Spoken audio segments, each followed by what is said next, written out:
அல்ஹம்துலில்லாஹி நஹ்மதுஹு வ நஸ்தஈனுஹு வ நஸ்தக்ஃபிருஹு வ நு'மினு பிஹி வ நதவக்கலு அலைஹி வ நஊது பில்லாஹி மின் ஷுரூரி அன்ஃபுஸினா வ மின் ஸய்யிஆத்தி அமாலினா மன் யஹ்திஹில்லாஹு ஃபலா முதில்ல லஹு வ மன் யுضللஹு ஃபலா ஹாதிய லஹு வ அஷ்ஹது அன் லா இலாஹா இல்லல்லாஹு வஹ்தஹு லா ஷரீக லஹு வ அஷ்ஹது அன்ன முஹம்மதன் அப்துஹு வ ரசூலுஹு அம்மா பஅத். கண்ணியத்திற்குரிய எல்லாம் வல்ல அல்லாஹு ஜல்ல ஷானஹு தஆலாவின் நல்லடியார்களே, அல்லாஹுடைய பேரருளால் ஒவ்வொரு ஞாயிற்றுக்கிழமையும் மறைகூறும் இறை தூதர்கள் என்ற தொடர் நிகழ்ச்சியில நபிமார்களுடைய வரலாற்றை நாம் அறிந்து வருகிறோம்.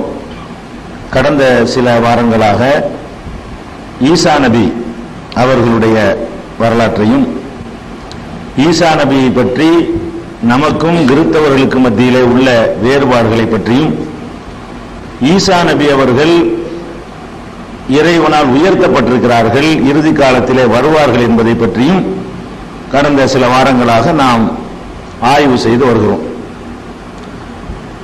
சென்ற வாரம் ஈசா நபி அவர்கள் கியாமத்து நாளுடைய அடையாளமாக இருக்கிறார்கள் என்று திருமறை குர்ஆன்ல 43வது அத்தியாயம் 61வது வசனத்தில் கூறப்படுவதையும், அதே போல ஈசா நபி அவர்களை அவங்க சிலுவையில் அறையல, கொல்லல, நிச்சயமாக கொல்லவே இல்லை, அல்லாஹ் தன்னளவிலே உயர்த்தி கொண்டான். இறுதி காலத்தில் வேதமுடையோர் ஒவ்வொருத்தரும் ஈசா நபி மரணிக்கிறதுக்கு முன்னாடி அவரை நம்பிக்கை கொள்வாங்க என்றெல்லாம் 4வது அத்தியாயத்தில் 156 இருந்து 159 வரைக்கும் உள்ள வசனங்களை சான்றாக காட்டி ஈசா நபி அவர்கள் இறைவனால் உயர்த்தப்பட்டிருக்கிறார்கள், இறைவனுக்கு இது லேசானது, நம்ம நிலையிலிருந்து பார்த்தா அது கஷ்டமானது, அல்லாஹ்வுக்கு இது ரொம்ப சின்ன அற்பத்திலும் அற்பமான விஷயம்.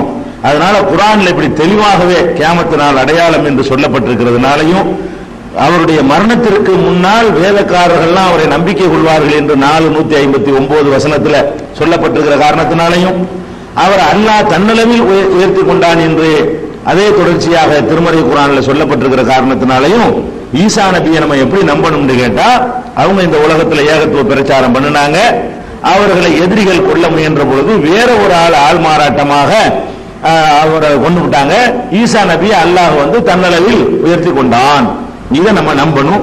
கியாமத் நாளுடைய அடையாளம் என்று திருமறை குர்ஆன் சொல்றதுனாலையும் ஹதீஸ்கள் பின்னாடி வருது. அந்த ஹதீஸ்கள் அடிப்படையில் கியாமத் இறுதி காலத்தில் வருவாங்க என்பதும் கியாமத் நாள் அடையாளம் என்று குர்ஆன் சொல்வது ஒத்து போகுது என்ற காரணத்தினால் நம்ம அப்படி நம்பணும். இதுல ஈசா நபி அவர்கள் மரணிச்சுட்டாங்க அப்படின்னு சொல்லி நம்மளையே, நம்ம சமுதாயத்தை சேர்ந்தவர்களையே சில அறிஞர்கள் ஒவ்வொரு காலகட்டத்திலையும் ஒரு 10 பேர் 15 பேர் இந்த மாதிரி மாற்று கருத்து இருந்துகிட்டே இருந்திருக்கு. ஹிஜ்ரி 210 இருந்து நீங்க பாத்தீங்கன்னு சொன்னா 210 இருந்தே இதுல 2 கருத்து இருந்துகிட்டே தான் வர்றாங்க. ஈசா நபி மூத்தா போயிட்டாங்க அப்படிங்கிற மாதிரியான கருத்து உடையவர்கள் சில பேர் இருக்கத்தான் செய்கிறார்கள். அவங்க என்ன வாதங்களை வைக்கிறாங்கன்னு கேட்டா, 3வது அத்தியாயத்துல ஆல இம்ரான்ல 55வது வசனம், அதுல அல்லாஹ் சொல்லுகிறான், ஈசா நபி உயிரோட இருக்கும் பொழுது ஈசா நபிட்ட அல்லாஹ் பேசுனது அதை எடுத்து காட்டுறான். ஈசா நபி இறை தூதராக இந்த பூமியில வாழ்ந்து கொண்டிருந்த பொழுது ஈசா நபி இடத்தில் அல்லாஹ் பேசினான். இது காலல்லாஹு, அல்லாஹ் கூறினான், யா ஈசா, ஈசாவே, இன்னி முத்தவஃபீக, நான் உன்னை, இந்த வசனத்தினுடைய கருத்து முத்தவஃபீக, நான் உன்னை கைப்பற்றிக் கொள்வேன், வராஃபியூக இலைய, என்னளவில் உன்னை நான் உயர்த்திக் கொள்வேன், வமுதஹிருக மினல்லதீன கஃபரு, நிராகரிக்கிற மக்களிடமிருந்து உன்னை தூய்மைப்படுத்துவேன் அப்படின்னு ஈசா நபிய பூமியில வாழ்ந்து கொண்டிருக்கும் பொழுது ஈசா நபியை பார்த்து அல்லாஹ் பேசுனத நமது குர்ஆன்ல எடுத்து காட்டுறான். இந்த வசனத்துல முத்தவஃபீகன்னு ஒரு வார்த்தை வருது. யா ஈசா, ஈசாவே, இன்னி முத்தவஃபீக. இந்த முத்தவஃபி என்ற சொல்லு இருக்கு பாருங்க, இந்த சொல்லுல வச்சுதான் அந்த 2 கருத்து உருவாகுதுங்க. முத்தவஃபி என்ற சொல் தவஃபா என்ற சொல்லிலிருந்து பிறக்கிறது. தவஃபா என்ற சொல்லுக்கு 2 அர்த்தம் இருக்கிறது. ஒன்னு, உயிரை கைப்பற்றினான், மௌத்தாக்கினான். தவஃபாவில் இருந்தா வஃபாத்து கூட வருது, வஃபாத் ஆயிடும் இல்லையா, அது கூட அந்த சொல்லில இருந்து பிறந்ததுதான். அப்ப தவஃபா என்ற சொல்லுக்கு என்ன அர்த்தம் இருக்குன்னு கேட்டா, அதாவது மௌத்தாக்கி விட்டான், மரணிக்க செய்தான் அப்படிங்கிற ஒரு அர்த்தம் இருக்கிறது. எடுத்துக்கொண்டான்ங்கிற அர்த்தம் இருக்கிறது. ஒரு பொருளை எடுத்துக்கொண்டோம் அப்படிங்கிற அர்த்தமும் அந்த சொல்லுக்கு இருக்கிறது. ரெண்டு அர்த்தமுடைய சொல்லா இருக்கிறதுனால ஒரு சாரார் என்ன பண்றாங்கன்னு கேட்டா, இல்ல இது மரணிக்கிறது தான், மரணிக்க செய்வேன் அல்லாஹ் சொல்றான், அதனால இது மரணத்தை தான் சொல்லுது, ஈசா நபி மரணிக்க போறாருங்கிறதா இது சொல்லுதே தவிர கைப்பற்றுறதுங்கிறது கிடையாதுன்னு ஒரு சாரார் சொல்றாங்க. இன்னொரு சாரார் என்ன செய்யறாங்கன்னு கேட்டா, இல்ல கைப்பற்றுதல் அந்த இடத்துல அர்த்தம் செய்யணும், மௌத்துங்கிற அர்த்தம் அந்த இடத்துல கொடுக்க கூடாது என்று சொல்றாங்க. இதுல எந்த அர்த்தம் சரியானது அப்படின்னு பாத்தீங்கன்னா, இந்த தவஃபா என்ற சொல்லுக்கு ரெண்டு அர்த்தம் இருக்குது. ரெண்டு அர்த்தமே இருக்கு. குர்ஆன்ல நீங்க எடுத்து பார்த்தா கூட அல்லாஹ் சொல்லி காட்டுகிறான், ஒஹுவல்லதி யதவஃபாக்கும் பில்லைல், அவன்தான் உங்களை இரவிலே வஃபாத்தாக்குகிறான். இரவிலே செத்தா போயிடுறீங்க, தூக்கத்துக்கு அல்லாஹ் சொல்றான் வஃபாத்துன்னு. யதவஃபாக்கும் பில்லைல், இரவிலே உங்களை யதவஃபா எடுத்துக்கொள்கிறான். ஒ யஅலமு மா ஜரஹத்தும் பின்னஹார், பகலில் நீங்கள் செய்கிற காரியத்தை அவன் அறிந்து கொண்டிருக்கிறான் அப்படின்னு அல்லாஹ் 6வது அத்தியாயம் 60வது வசனத்துல இதே யதவஃபா, தவஃபா, யதவஃபா, முத்தவஃபி எல்லாம் ஒரே சொல்லுல இருந்து பிறந்த சொற்கள் தான், கிளை சொற்கள் தான். அப்ப இரவிலே உங்களை வஃபாத்தாக்குறேன்னு அல்லாஹ் சொல்றானே, இந்த வஃபாத்துக்கு சாவுன்னு அர்த்தம் கொடுக்கல. ஒவ்வொரு மனுஷன் ராத்திரில தூங்குறமே அதை பத்தி எல்லாம் சொல்லும் பொழுது என்ன செய்யறான், கண்ட்ரோல்ல எடுத்துக்கிட்டான். நம்மள ஒண்ணு அல்லாஹ் மௌத்தாக்கிரல, இறந்து போனவன் தூங்கக்கூடிய மக்களை பத்தி அல்லாஹ் பேசலாம். நீங்க ராத்திரில நீங்க தூங்குவீங்களே, அப்ப நான் உங்களை கைப்பற்றிக்கிறேன், பகல்ல நீங்க ஏதாவது செய்வீங்களே அதை தெரிஞ்சு வச்சுக்கிறேன், ராத்திரில என் கண்ட்ரோல்ல எடுத்துக்கிறேன், பகல்ல நீங்கள் செய்வதை நினைச்சுக்கிறேன், நான் அறிந்து வைத்திருக்கிறேன், பிறகு உங்களை நான் எழுப்பி விசாரிக்குவேன் அப்படிங்கிற மாதிரியான கருத்துப்பட 6:60 அல்லாஹ் சொல்றான். அதுல பயன்படுத்துற வார்த்தை யதவஃபா தான். அதே மாதிரி 39வது அத்தியாயம் 42வது வசனத்துல கூட இந்த தவஃபா என்ற சொல்ல சாவுங்கிற அர்த்தம் இல்லாம வேற அர்த்தத்துக்கு அல்லாஹ் பயன்படுத்தி இருக்கான். எப்படி பயன்படுத்துறான்னு கேட்டா, அல்லாஹு யதவஃபல் அன்ஃபுஸ ஹீன மௌத்திஹா, உயிர்கள் மரணிக்கிற நேரத்தில் அந்த உயிர்களை அல்லாஹ் யதவஃபா எடுத்துக்கொள்கிறான் வந்துருச்சு. உள்ளத்தி லம் தமுத், மரணிக்காத உயிர்களை எடுத்துக்கொள்கிறான், பி மனாமிஹா, அவற்றினுடைய உறக்கத்தின் போது எடுத்துக்கொள்கிறான் அப்படிங்கிற ஒரு வாசகம் வருகிறது. அதாவது இறந்து போன ஆட்களுடைய உயிரையும் எடுத்துக்கொள்கிறான், தூங்குற ஆட்களுடைய உயிரையும் அல்லாஹ் கண்ட்ரோல்ல எடுத்துக்கொள்கிறான் இதுக்கு அர்த்தம். இந்த இடத்துல ரெண்டு சாராரும் சொல்றான், இறந்து போறாங்க பாருங்க அவங்களுடைய உயிரையும் அல்லாஹ் எடுத்துக்கிறான், தூங்குறாங்க பாருங்க அவங்களுடைய உயிரை அல்லாஹ் தன்னுடைய கண்ட்ரோல்ல எடுத்துக்கிறான்னு சொல்றான். அப்ப தூங்குற ஆளுக்கு கூட இந்த யதவஃபாங்கிற தூங்குறோம் இல்லையா, அப்ப நம்மள அல்லாஹ் மௌத்தாக்கிரல, ஆனால் அதுக்கு அல்லாஹ் பயன்படுத்துற வார்த்தை யதவஃபா தான். ரெண்டாவது இறந்து போனவர்களுடைய உயிர்களை அல்லாஹ் மௌத்தாக்குறான்னு சொல்லுமா, உயிரையே மௌத்தாக்குறான். யதவஃபா என்ன வாசகம் வருதுன்னா, யதவஃபல் அன்ஃபுஸ, உயிர்களை யதவஃபா எடுத்துக்கொள்கிறான் பொருத்தமா இருக்குது. உயிர்களையே மௌத்தாக்குறான்ல, உயிரை தான் வச்சுக்கிட்டு இருப்பானே, நம்ம உடலை தான் மௌத்தாக்குறான் தவிர அல்ல உயிரையா மௌத்தாக்குறான், உயிரை தான் முழுசாக எடுத்துட்டு போறான்ல. இந்த இடத்துல யதவஃபாவுடைய அந்த சொல்லோட அன்ஃபுஸ்ங்கிற வார்த்தையை எல்லாம் சேர்த்து சொல்றான். யதவஃபல் அன்ஃபுஸ, உயிர்களை யதவஃபா. இந்த யதவஃபாக்கு என்ன அர்த்தம் கொடுக்கிறது? உயிர்களை சாவடிக்கிறான்னு அர்த்தம் கொடுக்கிறதா, உயிர்களை கண்ட்ரோல்ல எடுத்துக்கிறான்னு அர்த்தம் கொடுக்கிறதா? சாவடிக்கிறான்னு கொடுக்கல, உயிர்களை சாவடிக்கிறது இல்ல, உயிர்கள் அப்படியே இருந்துகிட்டே இருக்குது. எடுத்துட்டு வேற ஒரு ரூபுடைய உலகத்துல எல்லாம் வச்சுக்கிறான், உயிரை டிரான்ஸ்பர் தான் பண்றான். மரணம் உடலுக்கு தான் வருது, உடல் தான் செத்து போய் பதிச்சிடமே தவிர உயிரை எல்லாம் தன்னுடைய கண்ட்ரோல எடுத்துக்கிட்டு தான் இருக்கிறான். அப்ப இந்த யதவஃபாங்கிற வார்த்தைக்கு இந்த இடத்துல மூத்துங்கிற அர்த்தம் கொடுக்கவே இயலாது. இப்படியும் இருக்கிறது, மூத்துங்கிற அர்த்தங்கள்ல உள்ள வசனங்கள் குர்ஆன்ல இருக்குது. நான் அந்த அர்த்தத்துக்கு உள்ள வசனத்தை மட்டும் சொல்றேன். மௌத்துங்கிற அர்த்தத்துல தவஃபானா முஸ்லிமீன, எங்களை முஸ்லிம்களாக மௌத்தாக்குவாயாக தவஃபான் வருது, அப்படிப்பட்ட வசனங்களும் குர்ஆன்ல இருக்குது. அப்ப குர்ஆன்லயே அகராதியிலேயே தவஃபா என்ற சொல்லுக்கு எடுத்துக்கிறதுங்கிற ஒரு அர்த்தம் இருக்கிறது, சாவடிக்கிறது மௌத்தாக்குறது என்ற அர்த்தம் இருக்கிறது. இந்த இடத்துல இந்த ரெண்டு அர்த்தத்தில் எதை கொடுக்கிறது, அதான் பிரச்சனை. ரெண்டு அர்த்தத்தில் எதை கொடுக்கணும்னு கேட்டா வேறு ஆதாரங்களை வச்சு பார்க்கிறோம்.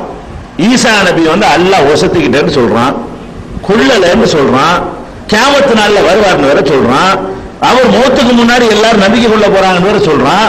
அந்த வசனங்கள் எல்லாம் மௌத்தாகிறேன்னு சொல்ற காரணத்தினால அந்த அர்த்தத்தை கொடுக்க இயலாது, இன்னொரு அர்த்தம் கொடுக்கணும்.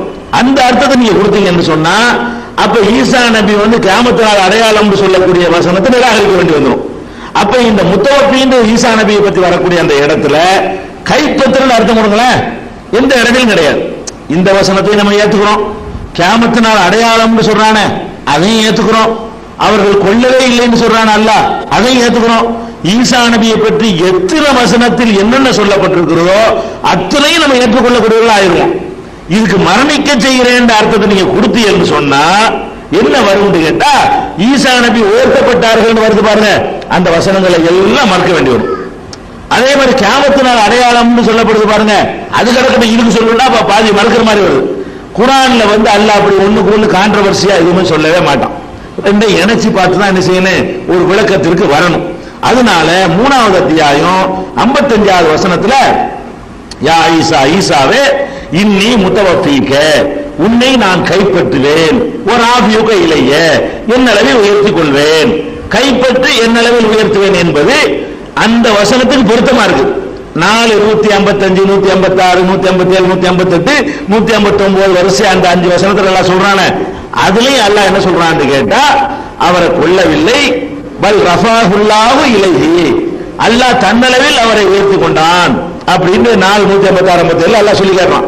அப்ப தன்னளவில் அல்லாஹ் உயர்த்தி கொண்டான் என்பதும் இந்த வாசம் ஈசாவிடத்துல ஆல்ரெடி சொல்லி வர சொல்லிருக்கான். அல்லாஹ் எப்படி சொல்லிருக்கான், இன்னி முத்தவஃபீக, உன்னை நான் கைப்பற்றுவேன், மூத்தாக்குன்னு சொல்லக்கூடாதுங்க, உன்னை கைப்பற்றுவேன், ஒரு ஆபியுக இலையே, கைப்பற்றி என்னளவில் உயர்த்திக் கொள்வேன், மௌத்தாக்கிட்டு வசத்துல என்னளவில் வசத்துக் கொள்வேன், அது ஈசா நபிக்கு மட்டும் உள்ளதா? இந்த அர்த்தத்தை அப்படி கொடுத்தி என்று சொன்னா என்ன அர்த்தம் வரும், ஈசாவே இன்னி முத்தவஃபீக, நான் உன்னை மரணிக்க செய்வேன், ஒரு ஆபியுக இலைய, என் அளவில் உயர்த்திக் கொள்வேன். மரணித்த பிறகு அல்லாஹ் அளவில் உயர்த்திக் கொள்ளுதல் என்பது ஈசா நபிக்கு மட்டும் உள்ளதா? என்னையும் வசதிக்கிறோம் அல்லாஹ், நீங்க செத்து போனால் உங்களை அல்லாஹ் தன்னளவில் வசதி கொள்வான், செத்து போன அம்புட்டு பிறையுமே அல்லாஹ் வந்து தன்னளவில் வசதிக் கொள்வான் என்பது அத்தனை மனிதர்களுக்குமே உள்ளது. இறந்தவன அல்லாஹ் கண்ட்ரோல்ல எடுத்துக்கிறது இருக்கு, அது வந்து ஈசா நபிக்கு மட்டும் ஒரு சிறப்பு இல்ல. இது போய் யாராவது சொல்லுவாங்களா, ஈசா நபிக்கு யாராவது சொல்லுவானா? ஈசா நபிக்கு பிரத்யேகமா அல்லாஹ் பேசுறான்னு சொன்னா இது மற்றவங்களுக்கு இல்லாத ஒரு புது செய்தியை சொல்றான்னு அர்த்தம். எல்லாருக்கும் உள்ள ஒரு விஷயத்தை ஈசா நபி எல்லாம் சொல்லுவான், எல்லாருக்கும் உள்ளதை சொல்லவே மாட்டோம். எல்லாருக்கும் உள்ளதை நம்ம யாருமே என்ன செய்ய மாட்டாங்க, பேசவே மாட்டோம். ஒரு மனிதனுக்கு விசேஷமா இருந்தா என்ன செய்வோம், ஒரு மனிதர் வர்றாரு, சட்டை போட்டிருக்காரு, அவர் சட்டை போட்டிருந்தாரு, யாராவது சொல்லுவோமா? சட்டை தான் எல்லாரும் போடுவாங்க, சட்டை போடாம இருந்தாருன்னு சொல்ல ஒரு செய்தியா சொல்லலாம். சட்டை போட்டுறாருன்னு சொல்ல முடியுமா? ஒரு ஆள் வந்தாரா, நேற்று இப்ராஹிம் வந்தா சட்டை போட்டிருந்தாரு, லூசுமோ. ஏன்னா இப்ராஹிம் வந்து சட்டம் போட்டா யார் சட்டம் போடலப்ப, நாங்களும் போடலையா, நீ போடலையா? எல்லாருமே சட்டம் போட்டுருக்காங்க. அந்த வந்தார ஒரு கண்ணு இருந்துச்சு, ஒரு ஆள் வந்தாரா, அவர் கண்ணு பார்த்தாரு என்னைய, வந்த பார்க்கத்தானே செய்வான். அப்ப இந்த மாதிரி விஷயத்தை நம்ம சொல்லவே மாட்டோம், யாருமே சொல்ல மாட்டோம். அல்லாஹ் சொல்லுவானா? நான் சொல்ல மாட்டேன், நீங்க சொல்ல மாட்டீங்க. எல்லாருக்கும் உள்ள ஒரு செய்தியை வந்து ஒரு செய்தியா சொல்ல மாட்டோம். இப்போ நடக்காத ஒண்ணு புதுசா நடந்தது என்ன செய்வோம், ஒரு நியூஸ் மாதிரி நம்ம சொல்லுவோம். அப்ப அந்த மாதிரி அல்லாஹ் என்ன செய்யறான்னு கேட்டா, ஈசாவே உன்னை நான் மரணிக்க செய்து உயர்த்திக் கொள்வேன் அப்படின்னு அர்த்தம் கொடுத்தீங்கன்னா இது ஈசாட்ட சொல்லணும். அதான் நடந்துகிட்டு இருக்க காலம்லாம், ஆதம் அலைஹிஸ்ஸலாம் காலத்திலிருந்து ஈசா நபி காலம் வரைக்கும் எத்தனை கோடி பேர் மௌத்தா போனாங்களோ அத்தனை பேருக்கு அதான் நடந்துச்சு. அதுக்கு பிந்தி அதான் நடந்துகிட்டு இருக்கு. அல்லாஹ் மரணிக்க செய்யறான், அவன் அளவில் வசதி கொள்கிறான். உசுரோட வசத்தில் இருக்கிறா யாருக்கும் நடக்காத விஷயம். ஆள் உசுரோட இருக்கும் பொழுது மௌத்த ஆக்காம அப்படியே தூக்கிட்டு போற விஷயம் இருக்கு பாருங்க, அது ஒருத்தருக்கு நடக்கல. ஈசாவுக்கு முந்தைய நடக்கல, பிந்திய நடக்கல. எது நடந்துகிட்டு இருக்குது, மௌத்தா போன வசத்துறது என்பது அல்லவே பரிசவை கொண்டு போயிடுறாங்க, அவனுடைய கண்ட்ரோலா எடுத்துட்டு போறாங்கிறா. நான் தான் மௌத்தா உயிர்களை அல்லாஹ் எத்தவப்பல் அம்புச, உயிர்களை தன் கைப்பிடியில எடுத்துக் கொடுக்கிறான் அல்லாஹ் சொல்லத்தான் செய்யறான். தன் கைப்பிடியில் எடுக்கிறாண்டால வசத்தினான் அர்த்தம். அப்ப மரணித்த பிறகு ஒருவரை தன்னளவில் அல்லாஹ் உசத்துவது என்பது ஈசா நபிக்கு உள்ள ஒரு சிறப்பு கிடையாது, எல்லாருக்கும் நடக்கக்கூடிய ஒரு சாதாரணமான ஒரு நிகழ்வு. ஈசா நபிக்கு அல்லாஹ் என்ன சொல்றான், கூப்பிட்டு சொல்றான், ஈசாவே இன்னி முத்தவஃபீக, நான் உன்னை கைப்பற்றி ஒரு ஆபியுக இல்லையே என் அளவில் உயர்த்திக் கொள்வேன், மற்றவங்களை சாவடிச்சு வசத்துவேன், உன்னை வந்து கைப்பற்றி நான் வசத்துவேன் அர்த்தம் கொடுத்தாதான் அது சரியா வரும். இந்த வாசகத்தினுடைய ஒரு ஆனா முத்தவஃபீங்கிற சொல்லுக்கு என்ற அர்த்தம் இருக்குது. மரணிக்குதல் என்ற மரணிக்க செய்தல்ங்கிற அர்த்தம் இருக்கிறது, கைப்பற்றுதல்ங்கிற அர்த்தம் இருக்கிறது. ஆனால் அவர்கள் இந்த கைப்பற்றுதல்ங்கிற அர்த்தத்தை கவனிக்காம மரணிக்கிற அர்த்தத்தை தான் கொடுக்கணும்னு சொல்லி சில பேர் பிடிவாதமா சொல்றாங்க. அவர்கள் சொன்னார்களே, ஆனால் இந்த வசனத்தை அவங்க நம்பிக்கைப்படி ஏத்துக்கிட்டாங்க. மற்றதெல்லாம் ரசூலுல்லாஹ் சொன்ன வருவாங்கன்னு சொன்னது, கியாமத்தின் அடையாளம் அல்லாஹ் சொன்னது, அதெல்லாம் பதில சொல்ல மாட்டேங்கிறாங்க. அவர்கள் எடுத்து வைக்கிற வாதங்கள் எல்லாம் நம்ம அந்த அவங்க நூல் வடிவிலையும் எழுதியிருக்காங்க கடந்த காலங்கள்ல எல்லாம். அதுல பார்த்தோம்னு சொன்னா இந்த ஈசா நபி கியாமத்தின் அடையாளம் எல்லாம் சொல்றானே அந்த வசனத்தை கண்டுக்கவே மாட்டாங்க. ஒவ்வொரு வேலைக்காரரும் மரணிக்கிறதுக்கு முன்னாடி ஈசா நபியை நம்புவார்னு சொல்றானே அதை கண்டுக்கவே மாட்டாங்க. அப்ப கண்டுகொள்ளாமல் ஒதுங்கிட்டு போறதுனால அவங்களுக்கு முரண்பாடு தெரியல. இப்ப நம்ம எல்லாத்தையும் சேர்த்து வச்சு பார்க்கக்கூடிய நேரத்தில் ஈசா நபியை கைப்பற்றத்தான் செய்தானே தவிர மௌத்தாக்கல பாடியோட உயிரோடவும் உடலோடவும் சொல்வதா இருந்தாலும் செய்யணும், உயிரோடவும் உடலோடவும் சேர்த்து அல்லாஹ் எடுத்துக்கொண்டான்ங்கிற கருத்து கொடுப்பதுதான் சரியானது. இது மற்ற வசனத்தோட ஒட்டி போகுதுன்னு விளங்கிக்கலாம். 3:55 அதே மாதிரி இன்னொரு வசனம் இருக்கிறது. என்ன வசனம்னா 5வது அத்தியாயத்தில் மாயிதாவுல மறுமையில ஈசா நபி அல்லாஹ் விசாரிப்பான். அந்த விசாரிக்கிற செய்தியை 5:116 இருந்து 118 வரைக்கும் சொல்றான். 5:116, 5:117, 5:118 இந்த 3 வசனத்துல அல்லாஹ் என்ன சொல்றான்னு கேட்டா, மறுமை நாளில் ஈசா நபியை கொண்டாந்து அல்லாஹ் நிப்பாட்டுவான். எல்லாரையும் நிப்பாட்டுவான். ஈசா நபியை முக்கியத்துவப்படுத்தி சொல்ற காரணம் என்னன்னு கேட்டா, அவரை தான் கடவுள் ஆகிட்டாங்க, கடவுள் புள்ளண்டாக்கி விட்டாங்க. அதுக்காக வேண்டி அவரை நான் விசாரிப்பேன்னு சொல்லி இந்த மக்களை திருத்துறது சொல்றான். எல்லாருக்கும் இந்த விசாரணை உண்டு. ஈசா நபிக்கு இருக்கிற அதே விசாரணை ஒவ்வொரு இறை தூதருக்கும் உண்டு. இந்த வசனத்தை நபி ஸல்லல்லாஹு அலைஹி வஸல்லம் மக்களுக்கு வாசித்து காட்டிவிட்டு அவங்களும் சொன்னாங்க, ஈசாவை விசாரித்தது போலவே என்னையும் இறைவன் விசாரிப்பான். அவர் சொன்ன பதில் தான் நானும் சொல்லுவேங்கிறாங்க. இந்த விசாரணையில பல நஸ்அலன்னல்லதீன உர்சில இலைஹிம் வல நஸ்அலன்னல் முர்சலீன், எந்த சமுதாயத்திற்கு தூதர்கள் அனுப்பப்பட்டார்களோ அந்த சமுதாயத்தை விசாரிப்பேன், தூதர்களையும் விசாரிப்பேன். அல்லாஹ் குர்ஆன்ல சொல்றான். தூதர்களும் விசாரணையில் தப்ப முடியாது.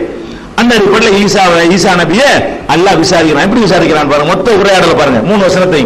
இது கால் அல்லாஹ் கூறுவான், அதை நினைவு கூறுகிறார். என்ன கூறுவானா, யா ஈசா இப்னு மரியம், மரியமுடைய மகன் ஈசாவே, அந்த குல்தல் இன்னாஸ், மக்களுக்கு நீ தான் சொன்னாயா? ஈசா நபியை கூப்பிட்டு அல்லாஹ் கேட்பான், நீ தான் மனிதர்களுக்கு சொன்னாயா? என்ன சொன்னாயா?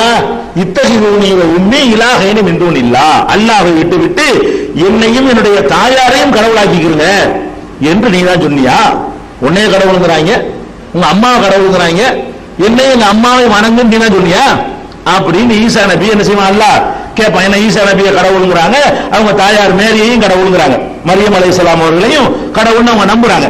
இதான் சொல்லி கொடுக்க லட்சணமா என்று அல்லாஹ் ஈசா நபிட்ட கேட்பான். அது ஈசா நபி சொல்லுவாங்க, சுப்ஹானக யா அல்லாஹ், நீ தூயவன், மா யகூனு லி அன் அகூல மா லைஸ லி பிஹக்கின், எனக்கு தகுதி இல்லாத ஒன்றை நான் எப்படி சொல்லுவேன்? எனக்கு சொல்ல முடியாத. என்னை வணங்குங்க, என்னை கடவுளாக நான் சொல்லுவேனா? நான் அதுக்கு தகுதி உள்ளவனா? நான் எப்படி சொல்லி இருப்பேன்? இன் குன்து குல்துஹு ஃபக்கத் அலிம்தஹு, நான் சொல்லி இருந்தா உனக்கு தெரியுமே, ஏன்டா கேட்கணும்? என்னை வணங்குங்க நான் சொல்லி இருந்தா அதான் உனக்கு நீ பார்த்துட்டு இருக்கிற எல்லாத்தையும் உனக்கு தான் தெரியுமே. தஅலமு மா ஃபீ நஃப்ஸி, என் உள்ளத்தில் உள்ளதெல்லாம் நீ அறிவாயே, உள்ளத்தில் உள்ளதெல்லாம் நீ அறிவிய, உனக்கு அது தெரியாது. வல ஆலம் மா ஃபீ நஃப்ஸிக, ஓ உள்ளத்தில் உள்ளது எனக்கு தெரியல, எதுக்கு கேட்கறன்னு விளங்கல. நான் சொல்லல உனக்கு நல்லா தெரியும், நீ தான் சொன்னாயேன்னு அல்லாஹ் கேட்கிறேன், எனக்கு விளங்கல அப்படின்னு அவர் சொல்லிடுவார். இன்னக்க அந்த அல்லாமுல் குயூப், மறைவானவற்றை எல்லாம் நீ தான் அறிகிறவனா இருக்கிற இப்படின்னு 116 இது 5:116. மேலும் அவர் சொல்றார் 117 தொடர்ச்சியா, மா குல்துலஹும் இல்லாம அமர்தனி பிஹி, எனக்கு என்ன கட்டளை இட்டாயோ அதை தவிர வேற ஒண்ணும் நான் சொல்லவே கிடையாது. அந்த மக்களுக்கு நான் சொன்னது என்னன்னு கேட்டா, மா குல்துலஹும் இல்லாம அமர்தனி பிஹி, எனக்கு என்ன ஆணையிட்டாயோ அதை தவிர வேற ஒண்ணும் சொல்லல. அது என்ன ஆணையிட்டாய்? அனைபுதுல்லாஹ ரப்பி வ ரப்பக்கும், என் இறைவனும் உங்கள் இறைவனும் ஆகிய அல்லாஹ்வை வணங்குங்கள். இதான் நான் சொன்னது, இதான் எனக்கு கட்டளையிட்டாய், நானும் அதைத்தான் மக்களிடத்தை சொன்னேன். என் இறைவனை வணங்குங்க, உங்கள் இறைவனை வணங்குங்க, எனக்கு உங்களுக்கு இறைவனா இருக்கக்கூடிய அல்லாஹ் வணங்குங்க என்று தான் சொன்னனே தவிர என்னை வணங்குங்க நான் ஒரு காலம் சொன்னது இல்லை. இதுலயும் பயன் இல்லை. மேல வருது, குன்து அலைஹிம் ஷஹீதன், அவர்களை நான் கண்காணித்துக் கொண்டிருந்தேன், மாதும் துஃபீஹிம், அவர்களோடு நான் இருந்தவரை என்ன செஞ்சேன்? கண்காணித்துக் கொண்டிருந்தேன். நான் உங்களோடு இருந்த வரைக்கும் என்னை கடவுள்னு சொல்ல கிடையாது, கடவுள் மகன் சொல்ல கிடையாது. சொன்னா நான் அதை தடுத்துருவேன், கண்டிச்சிருவேன். நான் இருந்த வரைக்கும் அவர்களை நான் கண்காணித்துக் கொண்டிருந்தேன். என் முன்னாடி நடக்க நாங்க கண்காணிக்கலாம், அது வரைக்கும் நான் கண்காணிச்சுட்டு இருந்தேன். ஃபலம்மா தவஃபைதனி, இங்க ஒரு தவஃபா வருது, அங்க முத்தவஃபீக்கேல் ஒன்று வந்து பாருங்க, அதே மாதிரி அந்த சொல்லுங்க வருது. இதெல்லாம் சண்டை கருத்து வேறுபாட்டு காரணம். பலம்மா தவஃபைதனி, என்னை நீ கைப்பற்றி கொண்ட பிறகு குன்த அன்தர் ரகீப் அலைஹிம், நீதான் அவர்களை கண்காணிப்பவனாக இருக்கிறாய். என்னை கைப்பற்றின பிறகு நீதான் கண்காணிப்பவனாக இருக்கிறாய். அன்த அலா குல்லி ஷைஇன் ஷஹீத், நீ எல்லா பொருள்களையும் நேரடியாகவே பார்ப்பவனாக இருக்கிறாய். இன் துஅஸிபுஹும் ஃபஇன்னஹும் இபாதுக, நீ அவர்களை தண்டித்தாயானால் அவங்க உன்னுடைய அடிமைகள், உனக்கு ரைட் இருக்கு, நாம தலையிட முடியாது.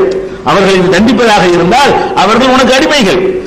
தகுதியுள்ளகும், நீ அவர்களை மன்னிப்பதாக இருந்தாலும் இன்னக்க அன்தல் அஸீஸுல் ஹக்கீம், நீ மிகைத்தவன் நுணுக்கமானவன், நாங்க கேள்வி கேட்க இயலாது. மன்னிச்சாலும் ஓரைட்ல உள்ளது, நீ தண்டிச்சாலும் உனக்கு அது உரிமை இருக்குது. நான் இது விஷயமா நான் பேச மாட்டேன், இவர்கள் விஷயமாக நான் எந்த ஒரு ரெக்கமெண்ட் பண்ண மாட்டேன், இவ்வளவும் ஈசா நபி சொல்லிடுவாங்க.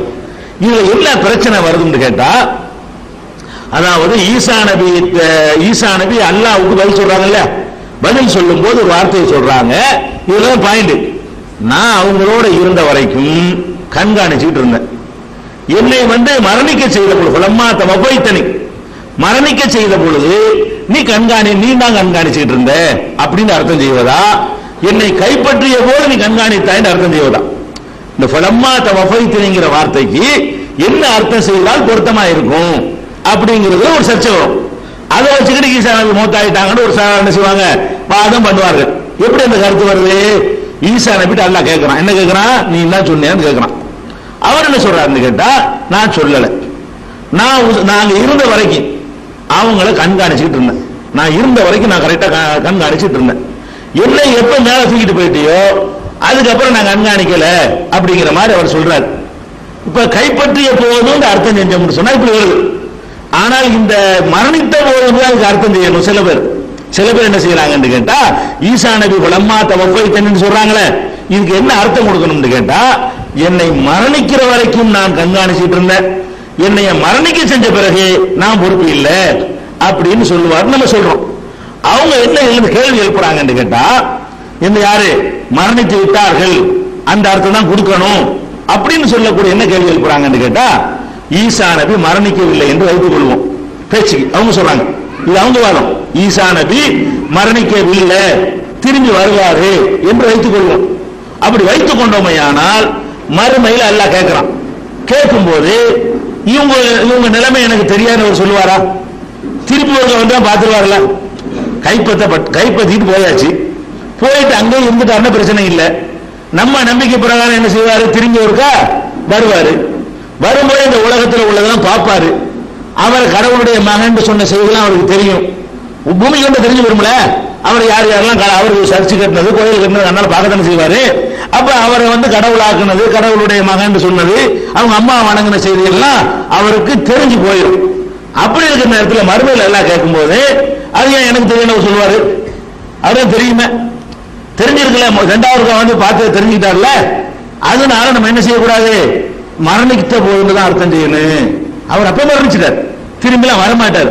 அதனாலதான் இந்த கேள்வியை கேட்கும் பொழுது அவர் என்ன செய்யறாரு, எனக்கு தெரியாதுன்னு சொல்றாரு. பாயிண்ட் வழங்குறாங்க உங்களுக்கு. மறுமையில் எல்லாம் கேட்கும் போது அவர் இன்னொரு தடவை இருந்தாரே ஆனால், அதாவது இப்ப நம்ம உயர்த்தப்பட்டார் நம்ம நம்புறோம், கியாமத்தினால வருவார்ல, நெருக்கத்தில் வருவார், கொஞ்ச நாள் இந்த உலகத்தில் இருப்பார். இருக்கக்கூடிய நேரத்தில் என்ன செய்யும், உலகத்தில் உள்ள எல்லா செய்யும் அவருக்கு தெரியும். யார் யார் தன்னை கடவுள்னு சொன்னா, யார் யார் தன்னுடைய அம்மாவை கடவுள்னு சொன்னா, எப்படி எல்லாம் நம்மளை இந்த மாதிரி பண்ணிவிட்டாங்க, இந்த விவரங்கள் பூராம ஈசா நபிக்கு தெரியும். அதுக்கு பிறகு மௌத்தா போறாரு. அதுக்கு பிறகுதான் அல்லாஹ் அந்த விசாரணை நடத்தலாம். அவர் விசாரணை நடத்தும் போது அவருக்கு என்ன தெரியும், தன்னுடைய சமுதாயத்தவர்கள் தன்னை கடவுளா ஆக்கின செய்தி அவருக்கு தெரியும். ஏன்னா ஒரு நேரடியாக நினைக்கிட்டாரு, பார்த்துட்டாரு. அப்படி இருக்கும் பொழுது அது தனக்கு தெரியாது என்று அவர் சொல்ல முடியுமா மறுமையில? அதிலிருந்து என்ன வழங்க இப்ப அர்த்தம் கொடுக்கணும், என்னை மரணிக்க செய்த பொழுதுன்னு அர்த்தம் கொடுத்தா குழப்பம் வராது. அவங்க சொல்றாங்க, என்னை மரணிக்க செய்த பொழுதுன்னு கேட்டா திருப்பி வரமாட்டார், அன்னைக்கு மூத்தா போயிட்டார். என்னைக்கு ஒரு சூட இருந்தாரோ வாழ்ந்தாரோ 2000 வருஷத்துக்கு முந்தி, அப்பவே ஒரு மூத்தா போயிட்டாருன்னு சொன்னா பிந்தி நடந்த எதுவும் அவருக்கு தெரியாது. இப்ப நடக்கிறது இறுதி காலம் வரைக்கும் நடக்கிறது தெரியாது. திரும்பி எழுப்பி இட தெரியாதுன்னு சொல்லலாம் அவரு. ஏன்னா அவர் அப்ப மூத்தா போயிட்டார்ல, 2000 வருஷத்துக்கு முந்தைய மூத்தா போயிருந்தாருன்னு சொன்னா அல்லாஹ் கேட்கும் போது என்ன செய்வாரு, தெரியாதுன்னு சொல்றதுக்கு நியாயம் இருக்குது, தெரியாதுன்னு பதில் சொல்வதற்கு நியாயம் இருக்குது. திருப்பூருக்கா பார்த்துட்டு போயிட்டாருன்னு சொன்னா அது எப்படி தெரியாதுன்னு சொல்லுவார் பதிலே? அதனால இந்த குர்ஆனை பொய்யாக்குற மாதிரி வந்துருது. அதனால நம்ம என்ன அர்த்தம் செய்யணும், என்னை மரணிக்க செய்த பொழுது நீ தான் கண்காணிப்பு அப்படின்னு அர்த்தம் செய்யணும் ஒரு கருத்தை வைக்கிறாங்க.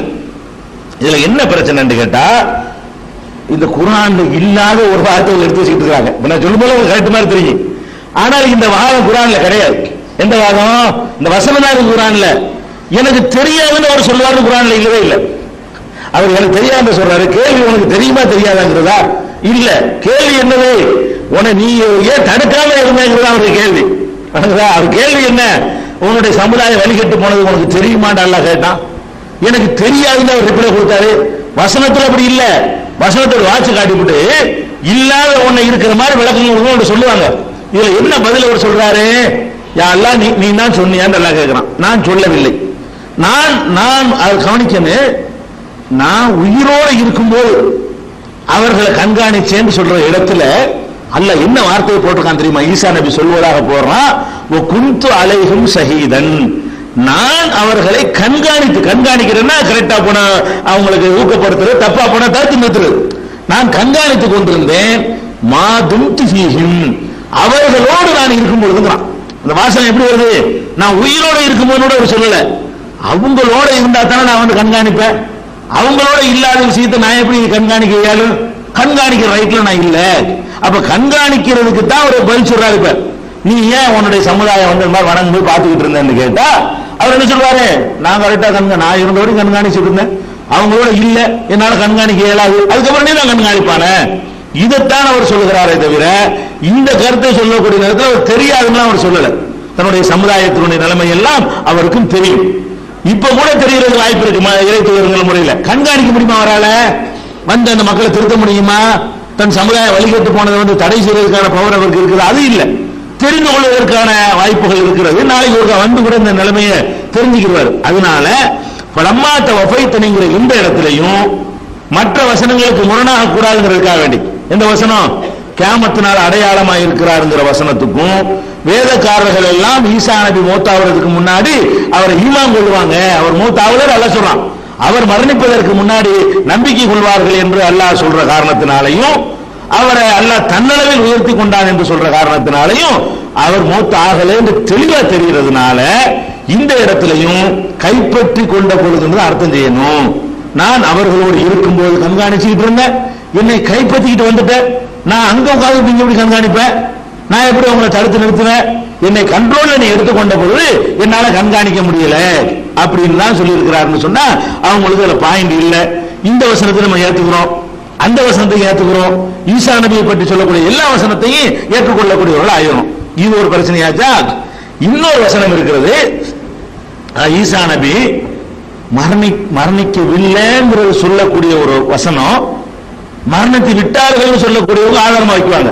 அது பெரிய தமாஸ். அந்த தப்பான அர்த்தம் செய்து கொண்டு ஒரு வசனம் இருக்குது குர்ஆன்ல, ஈசா நபி வந்து மரணிக்கல தெளிவா சொல்லுது. ஆனால் அவங்க என்ன செய்வாங்கன்னு கேட்டா, ஒரு ஆயத்தை பாதி வரைக்கும் அதை எடுத்துக்கொண்டு அதை வந்து என்ன செய்வாங்க, ஈசா நபி மூத்தாயிட்டாங்க அப்படின்னு சொல்லுவாங்க. அந்த வசனம் என்னன்னு கேட்டா, ஈசா நபிய மரியம் அலைஹிஸ்ஸலாம் பெற்றெடுத்துருவாங்க. பெற்றெடுத்தவன அந்த மக்கள் சந்தேகப்படுவாங்க. என்ன இது, உங்க தாப்பன் நல்ல குடும்பத்தில் பிறந்துட்டு உனக்கு கல்யாணம் ஆகல, நீ பாட்டு பிள்ளை பத்து வந்து நிக்கிற அப்படின்னு கேட்குவாங்க. கேட்ட உடனே இலை, அப்ப மரியம் அலைஹிஸ்ஸலாம் அந்த குழந்தையை நோக்கி கையை காட்டுவார்கள். இங்க பாருங்க, அங்க ஏண்ட கேட்காதிய பிள்ளைகிட்ட கேளுங்க அப்படிம்பாங்க. அப்ப காலம் அவங்க எல்லாம் சொல்லுவாங்க, அந்த மக்கள் எல்லாம் கைபனு கல்லிமும் மண்கான ஃபில் மஹதி சபியா, தொட்டில சிறுவராக இருப்பவர்கிட்ட நாங்க இப்படி பேச முடியும்?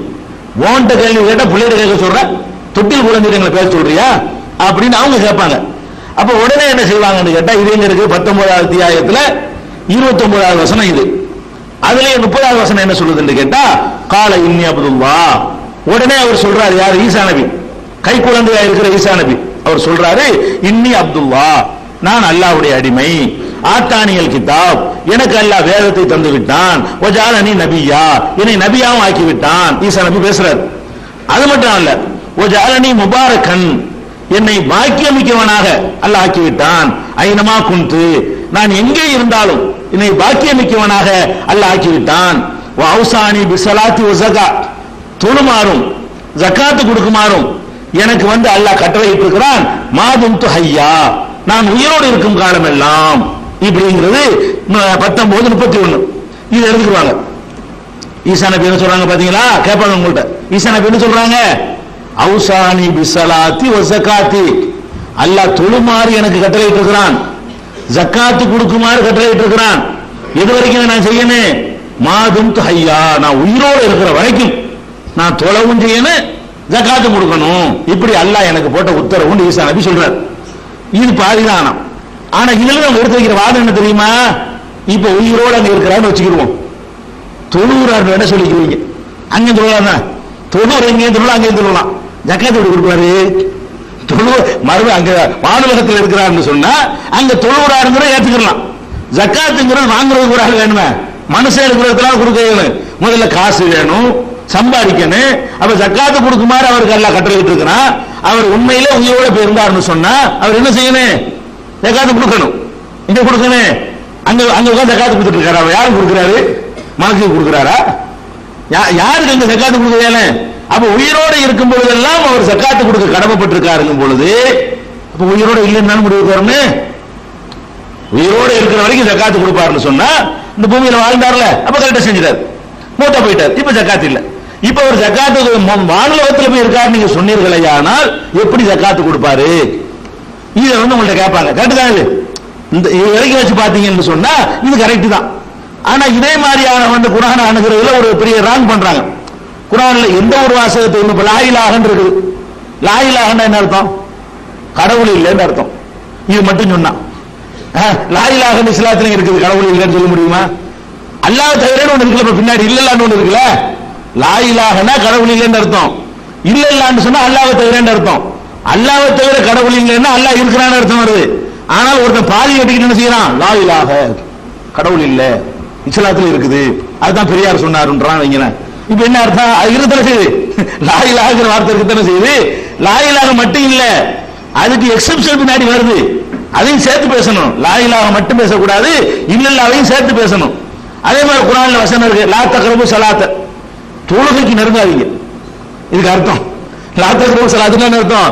லா தக்ரபுனா நெருங்காதீங்க, ஸலாத்துனா தொழுகைக்கு நெருங்காதீங்க. இதை மட்டும் ஒருத்தன் வச்சுக்கிட்டு தொழக்கூடாது குர்ஆன்ல இருக்குது.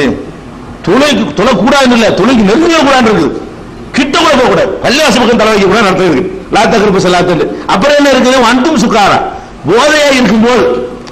அல்லாஹ் அது எப்படி சொல்றான்னு கேட்டா, லா தக்ரபு ஸலாத்த, நீங்க தொழுகைக்கு நெருங்காதீங்க, அன்தும் சுகாரா, போதையா இருக்கும்போது தொழ போயிடாதீங்கப்பா. ஆரம்பத்தில் அதுவும் பின்னாடி மதுபானம் மொத்தமா தடுக்கப்பட்டுருச்சு. ஆரம்பத்தில் கொஞ்சம் கொஞ்சமா தடுக்கப்படும் பொழுது தண்ணி அடிச்சுட்டு தொழுகிட்டு இருப்பாங்க. தொழும் போயாச்சும் முடிக்காம இருக்கீங்க நல்லா முதல்ல சொன்னான். அப்புறம் அதுவும் மாற்றப்பட்டு மொத்தமா தடை செய்யப்பட்டுச்சு. இப்ப மத்த இடத்துல குடிக்கலாம் அர்த்தம் செய்யக்கூடாது. இது ஒரு காலகட்டத்தில் இப்படி இருந்துச்சு. அதே மாதிரி அல்லாஹ் சொல்றான், வயலுல் லில் முஸல்லீன், தொழுகையாளிகளுக்கு கேடு. அப்படி ஒரு வசனம் இருக்கு இல்லையா? வயலுல் லில் முஸல்லீன், தொழுகையாளிகளுக்கு எல்லாம் கேடு இருக்கிறது. இது ஒருத்தர் வச்சுக்கிட்டு பாருங்க, தொழுகையாளிகள் கேடுங்கிறான்ல, தொழுவாதீங்க யாரும் சொல்ல முடியுமா? முழுசா படிப்பா, பின்னாடி படி. எந்த தொழுகையாளிக்கு? அல்லதீன ஹும் ஃபீ ஸலாத்திஹிம் சாஹூன், தொழுகையில கவனமின்மையாக யார் தொழுகிறார்கள் அவர்களுக்கும். அது மாதிரி அடுத்தவர்களுக்கு காட்டுறதுக்காக வேண்டி யுராகுன, மற்றவங்களுக்கு காட்டுவதற்காக தொழுகிறாங்களே அவங்களுக்கு தான் கேடு இருக்கு, தொழுகிறவங்களுக்கு கேடு இல்ல. இந்த மாதிரி தொழுகிறவங்களுக்கு கேடுன்னு நல்லா பின்னாடி சொல்றான். அந்த மாதிரி தான் இவங்க என்ன பண்றாங்க? உயிரோடு இருக்கும் பொழுதெல்லாம் ஜக்காத்து கொடுக்க வேண்டும் என்று அல்லாஹ் சொல்லிவிட்டான். அவர் உயிரோடு போய் இருந்தால் ஜக்காத்து கொடுக்க வேண்டும், ஜக்காத்து கொடுக்க முடியாது. ஜக்காத்து கொடுக்க முடியாது என்று சொன்னால் உயிரோடு இல்லை என்பது தெளிவாக இருக்குமாங்க. இதை சொல்லிவிட்டு அந்த வசனத்தை என்னப்பா சொல்ற? சரி இப்ப வச்சுக்கிறோம். அப்ப கியாமத்தின் அடையாளங்கள் அது என்ன? அதுக்கு பதில் கிடையாது. அப்ப கடைசி காலத்தில் எல்லாரும் நம்பிக்கை கொள்வாங்க, அது என்ன? அதுக்கு பதில் கிடையாது. அது கண்டுக்கிற மாட்டாங்க, இது விளங்கிறது. ஆனால் 31வது வசனம், இது 19வது அத்தியாயத்தில் 31வது வசனம். 32வது வசனத்தை சேர்த்தீங்கன்னு வைங்க, அது நேர் மாற்றமா இருக்குது. அவங்க சொல்ற அர்த்தமே வரல. எப்படி அதுல வருதுன்னு கேட்டா, மாதும் ஹையன் வபர்ரன், ஹையன் வபர்ரன் அப்படி வருதுங்க. வபர்ரன் வாலிதத்தி, நான் உயிரோடு இருக்கும் பொழுதும் என் தாயாருக்கு நன்மை செய்யும் நிலையில் இருக்கும் பொழுதும் அல்லாஹ் தொழுமாறு ஜக்காத்து கொடுக்குமாறு கட்டளையிட்டான். உயிரோடு இருக்கும்போது மட்டுமில்ல, நான் உயிரோடு இருக்க வேண்டும். பர்ரம்பி வாலிதத்தி, அடுத்த பார்த்தது பர்ரண்டா நன்மை செய்யறவன், வாலிதத்துன்னு அம்மா. என்னுடைய அம்மாவுக்கு நன்மை செய்யக்கூடியவனா இருப்பன, பூமியில வாழ்வன, அப்பதான் தொழுகையும் ஜக்காத்து கடமை. இப்ப ஒரு உயிரோடு தான் இருக்கிறாரு, அம்மாவுக்கு உதவி செய்யற நிலைக்கு அவர் இல்ல. அம்மாவுக்கு உதவி செய்யக்கூடிய நிலையில்ங்கிற அந்த வார்த்தையை வேணும்னு அவர் போடுறான், புரிஞ்சுக்கிறதுக்காக வேண்டி. நான் உயிரோடவும் இருக்கணும், வர்றப்பி வாலிதத்தி, என்னுடைய தாயாருக்கு உதவும் நிலையிலும் இருக்க வேண்டும்.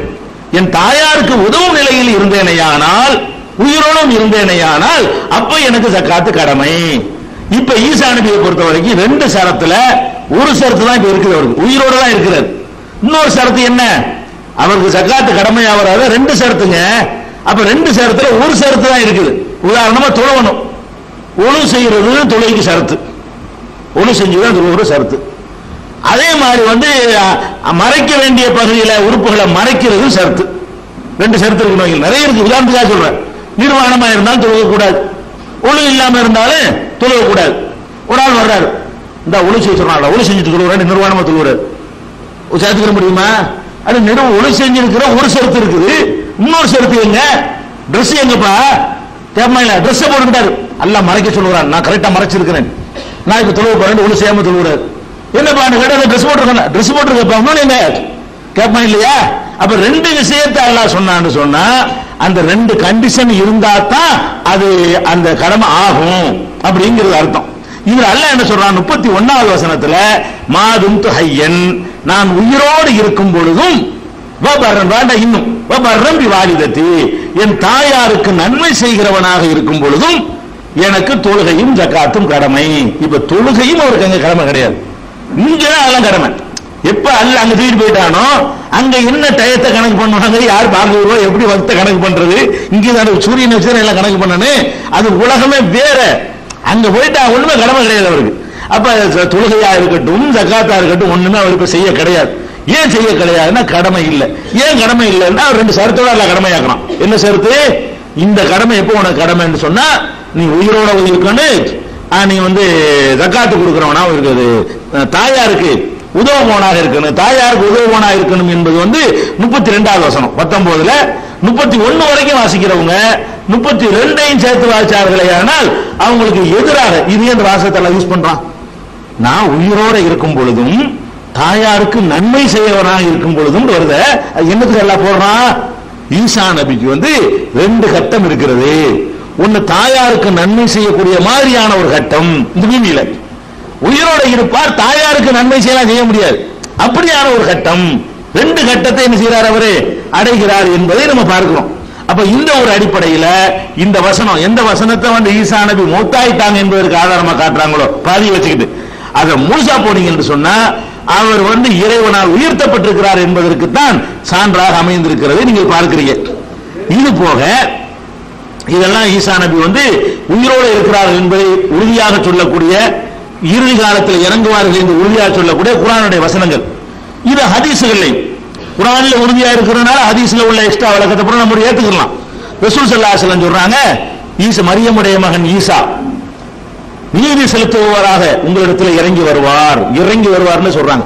ரசூல் ஸல்லல்லாஹு அலைஹி சொல்றாங்க, யூஷகன்ன ஐ யன்ஸில ஃபீக்கும் இப்னு மரியம முக்ஸிதன், மரியமுடைய மகன் நீதி செலுத்துவதற்காக உங்களிடத்தில் இறங்கி வரக்கூடிய நாள் நெருங்கி விட்டது, விரைவில் வர இருக்கிறார் அப்படின்னு ரசூல் ஸல்லல்லாஹு அலைஹி சொல்றாங்க. இது எங்க இருக்குன்னு கேட்டா புகாரியில 2222, 2476, 3448 நிறைய நூல்கள் இருக்குது. புகாரில இருந்து அது மட்டும் பாத்துக்கிறீங்க, தமிழ்ல வந்ததுனால மற்ற நம்பர் தேவையில்லை, அதுக்காக புகாரியை மட்டும் சொல்றேன். அப்ப மரியமுடைய மகன் இறங்கி வருவாரு, பின்னாடி தான் வருவாருங்கிறது அந்த கியாமத்து நாள் அடையாளம் குர்ஆன்ல இருக்கு பாருங்க. அது அப்படி விளக்கம், அடையாளம் எப்படி அடையாளமா இருக்கிறாரு, கடைசியில வருவாரு அப்படிங்கிறதுக்கு ஒரு விளக்கமா இருக்கிறது. அதே மாதிரி நபி ஸல்லல்லாஹு அலைஹி வஸல்லம் சொல்றாங்க, இன்னொன்னு இருக்கு, அவர் வருவாருங்கிறதுல இன்னொரு கேள்வி கேட்பாங்க. ரசூலுல்லாஹ் கடைசி நபி தான் நம்ம நம்புறோம்ல, ரசூல் ஸல்லல்லாஹு அலைஹி வஸல்லம் கடைசி நபி, ரசூலுல்லாஹ்வுக்கு பிறகு நபியே கிடையாது, அவர் நீங்க மூத்த ஆவல் என்று சொன்னா அவர் கடைசி நபி ஆயிடுறாரு. இப்ப அது ஒரு கேள்வி கேட்பாங்க, அவர் மூத்த ஆவலன்னு வைங்க, அவர் கடைசியா வருவார்ல, அவரு இப்ப உள்ளது ரசூலுல்லாஹ் கடைசி, அவர் வந்துட்டாருன்னு சொன்னா அவர் ரசூலுல்லாஹ் கடைசிங்கிற அடிபட்டு போயிடுது, அது எப்படி சரியா வரும் அப்படிங்கிற மாதிரி ஒரு கேள்வி கேட்பாங்க. அந்த கேள்விக்கும் பதிலாக ரசூல் ஸல்லல்லாஹு அலைஹி வஸல்லம் சொல்றாங்க, கைஃப அன்தும் இதா நஸல இப்னு மரியம், மரியமுடைய மகன் இறங்கக்கூடிய நேரத்தில், ஃபீக்கும் உங்களிடத்தில் இறங்கக்கூடிய நேரத்தில், ஒரு இமாமுக்கும் மின்கும், உங்களை சேர்ந்தவர் உங்களுக்கு இமாமாக இருக்கும் பொழுது, உங்களை சேர்ந்தவர் தான், அவர் வேற சமுதாயம், இஸ்ரவேல், அவர் உங்களுக்கு சம்பந்தம் கிடையாது, அவர் உங்களை சேர்ந்தவர் உங்களுக்கு இமாமாக இருக்கும் பொழுது ஈசா நபி இறங்கி வந்தால் உங்கள் நிலை எப்படி இருக்கும் என்று ரசூல் ஸல்லல்லாஹு அலைஹி வஸல்லம் கேட்கிறாங்க. அப்ப இவர் தலைமை தாங்க மாட்டான்னு விளங்குது. இது என்ன விளங்குதுன்னு கேட்டா, உங்களை சேர்ந்தவர் உங்களுக்கு அமீராக இமாமாக இருப்பாரு, அவர் இருக்க மாட்டாரு, அப்பதான் அவர் இறங்கி வருவார் என்று புகாரியில ரசூல் ஸல்லல்லாஹு அலைஹி வஸல்லம் சொன்னதாக 3449வது ஹதீஸ்ல இருக்கிறது. முஸ்லிம்ல எடுத்து பாத்தீங்கன்னு சொன்னா 225வது ஹதீஸ்ல ஈசா அலைஹிஸ்ஸலாம் வந்துருவாங்க. வந்த உடனே அப்ப ஒரு ஜனாதிபதி இருப்பார், அப்ப ஒரு இஸ்லாமிய கவர்மெண்ட் இருக்கும், இப்ப யுத்தமெல்லாம் நடக்கும் லாஸ்ட் காலத்துல. அந்த நேரத்தில் என்ன செய்வாங்க, தொழுகட்டையம் வந்துடும், அவர் ரொம்ப தொழுகட்டையம் ஆயிரும். அப்ப அந்த அமீர் இருக்கார் மன்னர், அவர் சொல்லுவாரு, ஈசா நபியே நீங்க வந்துட்டீங்க, நீங்க தொழுவீங்க, நீங்க இருக்கும்போது நான் எப்படி தொழுவிக்கிறது அப்படின்னு அந்த தலைவர் அந்த மன்னர் என்ன செய்வாரு, அப்ப இருக்கிற அந்த கலீஃபா சொல்லுவார்.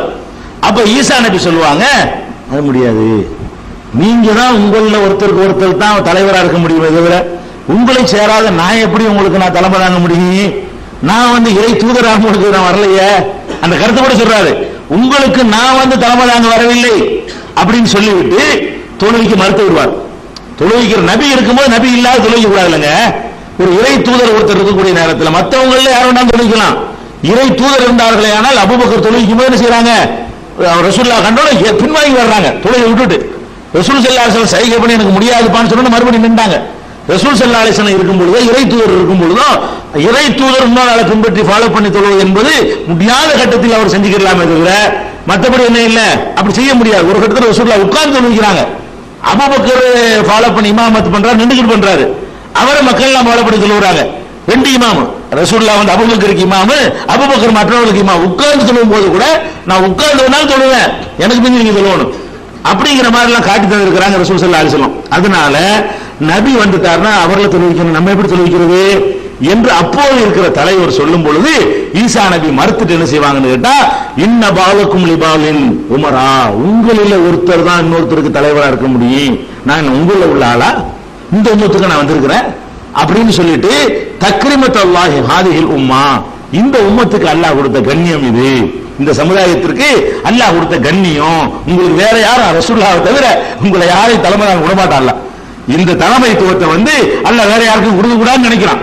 அதனால ஈசா நபி வருவாங்க என்று சொன்னா 2-3 பணி இருக்குது அவங்களுக்கு, அதை செய்ய வருவாங்களே தவிர வகி வராது, இறை தூதரா இருக்க மாட்டாங்க, எந்த சட்டத்தையும் மாற்ற மாட்டாங்க, புதுசா ஒரு மார்க்கத்தை கொண்டு வர மாட்டாங்க, அவங்களுக்கு வேலை தஜ்ஜால் இந்த மாதிரி சில பிரச்சனைகள் இருக்குது, அந்த காரியத்தை முடிக்கிறதுக்கு மட்டும்தான் வருவாங்களே தவிர இறை தூதரா வரமாட்டாங்க. இதை விளங்கிட்டோம்னு சொன்னா கடைசி நபிக்கிற பேச்செல்லாம் அறிவிட்டு போயிடும். இன்னொன்று விளங்கிக்கிறேன்னு, நபி என்பது அது ஒரு ஒரு பதவியா அல்ல ஒரு மனிதனுடைய இயற்கை தன்மையா? பதவி. 40 வருஷம் சொல்ல நபியா இருந்தாங்க, இயற்கை மனிதரா இருந்தாங்க, மனிதனா நீங்க இருக்கிறீங்க, இது பதவி கிடையாது, இது உங்களுடைய இயற்கை தன்மை. நீங்க மனுஷனா இருக்கிறீங்க, நான் மனுஷனா இருக்கிறேன்னா இது என்னது? இயற்கை தன்மை. நம்ம அப்படி ஆரம்பத்துல இருந்துகிட்டு இருக்கிறோம். நீங்க ஆம்பளையா இருக்கீங்க, பொம்பளையா இருக்கிறாங்கன்னா இயற்கை தன்மை. இது நம்மளுக்கு கொஞ்ச நாளைக்கு ஒருத்தர் கூட இன்னைக்கு இருந்து ஆம்பளை இல்லை இன்னொன்று மாறி இல்லை, நீங்க அப்படி முடியாது. நபிங்கிறது என்ன? அது ஒரு போஸ்ட், அது ஒரு பதவி. அல்லாஹ் எப்ப அந்த டியூட்டியை கொடுக்குறானோ அப்ப நபியா இருப்பாரு, டியூட்டியை எடுத்துட்டா சும்மா இருப்பாரு. ஜனாதிபதி இருக்கிறாரு, ஜனாதிபதி எதுன்னு சொல்லுவீங்க? அந்த பதவியில் இருக்கிறவரையும் சொல்லுவீங்க. 5 வருஷம் கழிச்சு கவுத்து விட்டாங்கன்னா என்ன செய்வீங்க? முன்னாள் சொல்லிக்கிறீங்க, ஜனாதிபதி முடியல, அவரை ஜனாதிபதிக்கிற அந்த அந்தஸ்தில் இருக்க முடியுமா? அப்ப நபி என்பது ஒரு மனிதனுடைய இயற்கை தன்மையா, இறை தூதர்கள் யார் இருக்கிறாங்களோ அவங்களுடைய இயற்கை தன்மையா, அல்லாஹ் கொடுக்கிற ஒரு பொறுப்பா? பொறுப்பு. பொறுப்பு என்பது எப்ப இல்லை, இப்ப நபியா வருவாரு, பொறுப்பை சுமந்து கொண்டு வந்தா தானே நபி. பொறுப்பு தான் அல்லாஹ் கொடுக்கல, இறை வகி எதுவும் கொடுக்கல, அவர்கிட்ட புது மார்க்கம் கொடுத்து விடல, நீ மக்களை எல்லாம் நீ உன் மார்க்கத்துக்கு அலை என்று சொல்லி அவருக்கு எந்த ஒரு ஆர்டரும் கொடுக்கப்படல, முகமது நபியுடைய மார்க்கத்தை எல்லாம் போய் மாற்றுன்னு அவருக்கு சொல்லப்படவில்லை. அப்படின்னா என்ன விளங்குறது? அவர் இறை தூதராக வருமா, அந்த போஸ்ட் இல்லாம வருகிறார். இப்ப அபுல் கலாம் இருக்காரு, அவரு அபுல் கலாம் அவருடைய பேர் வழங்க அப்துல் கலாம்ங்கிறாங்க, அவருக்கு அவருடைய பேருக்கு தெரியல. அப்ப அபுல் கலாம் என்னங்கிட்டாரு, அவரு பதவியெல்லாம் போய் ஒரு 5 வருஷம் கழிச்சு போய் பதவியெல்லாம் இல்ல, சாதாரண ஆளா இருப்பாரு. அப்ப என்ன செய்வாரு, நம்ம முஸ்லீம் இந்த மாதிரி ஆபீஸ்ல எனக்கு குரான் கிளாஸ் கூட உட்காரலாம், நாளைக்கு உட்காரலாம்னு வைங்களேன். அப்ப ஜனாதிபதி நம்ம கிளாஸ் வந்தா சொல்ல முடியுமா? ஜனாதிபதி போனதுல வந்தார் அவரு. இப்ப இன்னைக்கு உட்கார்ந்தாரு, என்ன செய்வீங்க? ஜனாதிபதி போனா இருப்பீங்க. ஜனாதிபதியா இல்லாம முடிஞ்ச பிறகு உட்கார்ந்தாருன்னா அபுல் கலாம் வந்தாருன்னு சொல்ல முடியுமா? இவரை ஜனாதிபதி வந்தாரு சொல்ல முடியுமா? சொல்ல முடியாது. அப்ப ஜனாதிபதி என்ன ஒரு பொறுப்பு, ஒரு போஸ்ட், அந்த டியூட்டி இருந்தா தான் அந்த போஸ்ட் சொல்ல முடியும். அப்ப ஈசா இவங்க இப்ப நபினா நினைச்சுக்கிட்டாங்கன்னா என்னமா அவர் நபிந்தாலும் அவருடைய இயற்கை தன்மை மாதிரி, அவர் வந்தாலும் நபியா தான் வருவாருங்கிற மாதிரி அப்படிலாம் கிடையாது. யூனுஸ் நபியை பத்தி சொல்லும் போது அவர் அல்லாஹ்வுடைய கட்டளை மீறின உடனே நினைச்சிருந்த வெட்ட வழியில தூக்கி எரிஞ்சிருப்பான், நுபுவத்தை பறிச்சிருப்பாங்க. நல்ல நுபுவத்துங்கிற நானா கொடுக்குற கிஃப்ட், அது நினைச்சா எடுத்துக்குவேன், நினைச்சா கொடுப்பேன் அப்படிங்கிற கருத்துப்பட யூனுஸ் நபியை கடுமையான செய்யறான். லவ்லா அந்த தாரகுஹு நியாமத்தும் ரபிகள் நபிதபில்லாராய் ஓகம் அதுவும் அவர் வெட்ட வழியில இழிந்தவரா வீசி எரிஞ்சிருப்பேன், போனா போதும் நான் மன்னிச்சுட்டேங்கிறான் யூனுஸ் நபியை. அப்ப நபி என்றதெல்லாம் இறைவனா கொடுக்கக்கூடிய ஒரு கிஃப்ட், ஒரு தகுதி, ஒரு பதவி. அந்த பதவிங்கிறது வந்து காலத்துக்கெல்லாம் ஒட்டிக்கிட்டு இருக்காது. எப்ப அந்த வேலையை செய்கிறார்களோ அப்ப ஒட்டிக்கிட்டு இருக்கும். அந்த வேலையை எப்ப முடித்து விட்டார்களோ அது முடிஞ்சு வச்சுக்காது, அவர் நபியால இருக்க மாட்டார். அந்த அடிப்படையில் ஈசா நபி ஆளுதான் வருமே தவிர தூதருங்கிற போஸ்ட் வராது. ஆளு வருவார், முன்னாள் இறை தூதரா வருவாரு தவிர இந்நாள் இறை தூதரா வரமாட்டாரு. போஸ்ட் இல்லாம என்ன செய்வாங்க, மரியமுடைய மகனா தான் வருவாரு தவிர ரசூலுல்லாஹ் என்ன செய்ய மாட்டாங்க, அவங்க வரமாட்டாங்க. அதனால இது ஒன்று பெரிய முரண் ஒன்றும் கிடையாது. அதே மாதிரி வந்து இந்த ஈசா நபியுடைய அந்த வரக்கூடிய காலத்துல எப்ப வருவாங்க, டைம் இருக்கா, எப்ப வருவாங்க, எங்க வருவாங்க, அந்த விவரத்தெல்லாம் சொல்லிட்டு போயிருக்காங்க. சும்மா ஈசா நபி வருவாங்க வந்தோன்னு ஏத்துக்கொள்ளுங்க அப்படிலாம் சொல்லிட்டு போகல. ஈசா நபி வரக்கூடிய ஊரு எங்க ஊரு, நீங்க சஹீஹ் முஸ்லிம்ல 5228வது ஹதீஸ்ல நிறைய நூல்கள் இருக்கிறது. ஒரு நூலை ஒண்ணு போயிருந்துங்கிறதுக்காக தான் ஒண்ணு சொல்றமே தவிர இந்த ஒண்ணுலதான் இருக்குன்னு நினைக்கூடாது. ஹதீஸ்ல பொறுத்த வரைக்கும் நான் சொல்லக்கூடிய விஷயங்கள் பல 10-20 கிதாபுகள் இருக்கிறது. ஒண்ணு ஆதாரப்பூர்வமான ஒண்ணு சொன்னா போதும், அதுக்காக சொல்றோம். முஸ்லீம்ல 5228 ஹதீஸ்ல என்ன இருக்குன்னு கேட்டா, ஈசா நபி அவர்கள் டமாஸ்கஸ்ல திமிஷ்க்ல என்று வருது. திமிஷ்க்னா இன்னைக்கு டமாஸ்கஸ் அதுக்கு பேரு. அப்ப திமிஷ்க் என்று சொல்லக்கூடிய டமாஸ்கஸ் நகரத்துல, டமாஸ்கஸ் என்பது இப்ப சிரியாவுடைய தலைநகரா இருக்கிறது. இன்றைக்கு எங்க இருக்கிறது, சிரியா என்ற ஒரு நாட்டுக்கு தலைநகரமாக இருக்கிறது டமாஸ்கஸ். அதனால இன்னைக்கு தலைநகரம் தானே. சரி, அப்ப டமாஸ்கஸ் இன்னைக்கு தலைநகரமா தெரியல. சரி, டமாஸ்கஸ்ங்கிறது வந்து அந்த சிரியாவில் இருக்கக்கூடிய ஊர். அந்த டமாஸ்கஸ்ல அதாவது அங்க ஒரு வெள்ளை மனாரா, வெள்ளை கோபுரம் ஒன்று இருக்கிறது. இருக்குது அது ஒரு எந்த ஒரு கட்டடமுங்க ஒரு 100 வருஷம் 200 வருஷம் 500 வருஷம் 1000 வருஷம் இருக்கலாம். இது வந்து என்ன இருக்குது, ஒரு 12-13 நூற்றாண்டுகளாக வெள்ளை மனாரா இருந்துகிட்டே இருக்கு, வெள்ளை கலர் மனாரா. வழங்குதா, இன்னும் எத்தனை வருஷம் வந்தாலும் இருக்கு. ரசூலுல்லாஹ் என்ன செய்றாங்கன்னு கேட்டா, டமாஸ்கஸ் நகரத்தில் உள்ள வெள்ளை வெளியேறு என்று இருக்கக்கூடிய அந்த மனாராவிலே உயரமான ஒரு கோபுரம் மனாரா ஒன்று இருக்குது. அந்த மனாராவில் தான் வந்து என்ன செய்வாரு, இறங்கி மனாராவில் மனுஷன் மாதிரி படியில் இறங்குவார். மனாராவில் படிலாம் இருக்கும், ரவுண்ட் ரவுண்டா மனாரா இருக்கும். அந்த மனாராவில் தான் என்ன செய்வாங்க, அவங்க இறங்குவாங்க அப்படிங்கிறது இருக்கிறது. எப்படி இறங்குவாங்கன்னு கேட்டா, இறங்குற ஊர் வந்து டமாஸ்கஸ், சிரியா, இன்னைக்கு சிரியா. அப்ப அதுல இறங்குறாங்க. எப்படி அணிகிறாங்கன்னு கேட்டா, காவி உடை அணிந்த நிலையில் வர்றார்கள். எந்த நிலையில் வர்றாங்க, காவி, ரெண்டு மேலையும் காவி உடை. நம்ம காவி உடை தடுக்கப்பட்டிருக்கு, வழங்குதா. அவர் வந்து இந்த உம்மத்தில் ஒரு ஆளா வரமாட்டாரு, அவங்களும் தடுக்கப்படல. அவருக்கு ஆளே வேற, அவர் இந்த உம்மத்துக்கு சம்பந்தம் கிடையாது, ஒரு டியூட்டி தான் வர்றாரு தவிர இல்லைன்னா காவி கூட அதை அணிய விட்டுருக்க மாட்டான். அவர் என்ன செய்யறாரு, அவர் மார்க்கத்தில் என்ன அது மாதிரி வந்துகிட்டு இருக்காரு தவிர நம்மளுக்கு காவி அணிய சொல்லிடுறாரு அவரு. அது சொல்ல முடியாது, சொன்னால் கேட்க முடியாது. ரசூலுல்லாஹ் வந்து தடுத்துட்டாங்க காவி மட்டும். அப்ப இங்க மேலையும் கீழையும், மேல சட்டையும் வேட்டியும், சட்டையோ வேட்டியோ இல்ல பேண்டோ சட்டையோ ஜுப்பாவோ, மேலே கீழே, மேலாட கீழாட, அது என்ன மாதிரி ட்ரெஸ்ல எல்லாம் அனுப்புறான்னு தெரியல. இரண்டு ஆடைகளை, மேலும் கீழும் 2 ஆடைகளை காவி நிறத்தில் அணிந்து கொண்டு 2 கைகளையும் 2 வானவர்களுடைய சிறகுகள் மீது வைத்து, மனுஷன் அப்படி இறங்கி வர முடியுமா, பொத்துன்னு விழுந்துட மாட்டான். ஒரு அளவுக்கு வேண்டாம் அப்படி வரலாம். ஈர்ப்பு அந்த மாதிரி விளக்குற மாதிரி ஒரு இடம் இருக்குது விண்வெளியில. புவி ஈர்ப்பு எல்லைக்கு வந்துட்டு வர முடியுமா? மேல கொண்டு இப்படி ஒரு ராக்கெட்டை கொண்டு விட்டுறான், சேட்டலைட் நிக்குது. அப்படியே ஏன் நிக்குது, ஈர்க்கிற சக்தி எல்லை தாண்டிட்டான். ஒரு அளவுக்கு தான் அந்த பூமிக்கு இழுக்கக்கூடிய சக்தி இருக்குது. பூமி எவ்வளவு தூரத்துக்கு இழுக்குமோ அந்த எல்லையை தாண்டி போயிட்டா இதை வேண்டாம நிப்பாட்டிடலாம். இதை மைக்கு கொண்டு வச்சா அப்படி நிக்காது, வழங்குதா. பூமிக்குன்னு ஒரு இழுக்கக்கூடிய ஒரு எல்லை இருக்குது. அந்த தூரத்தை கடந்து போயிட்டான்னு சொன்னா ராக்கெட் அப்படி நிப்பாட்டலாம், சேட்டலைட் நிப்பாட்டலாம். நிப்பாட்டி வச்சுதான் அந்த டிவி உங்களுக்கு எல்லாம் வருது. இங்க இருந்து அனுப்புற எங்க வருது, மேல கொண்டு நிப்பாட்டி வச்சுக்கிறான். ஒளிபரப்பக்கூடிய அந்த இதுகளை, அந்த ராக்கெட்டுக்கிறாங்க இல்லையா, அந்த ராக்கெட்டுகள் அங்க நிப்பாட்டி வச்சிருக்கான் ஓடம்ங்கிறது. அதுல இருந்து என்ன செய்யுது, உங்களுக்கு செய்திகள்லாம் வருது, கண்காணிக்கிறான், கேமரா இருக்கிறான், மழை வரப்போறது, இப்போ மேகம் இருக்கிறது, அதெல்லாம் சேட்டில் இருந்து படம் முடிச்சு காட்டுறான். இந்த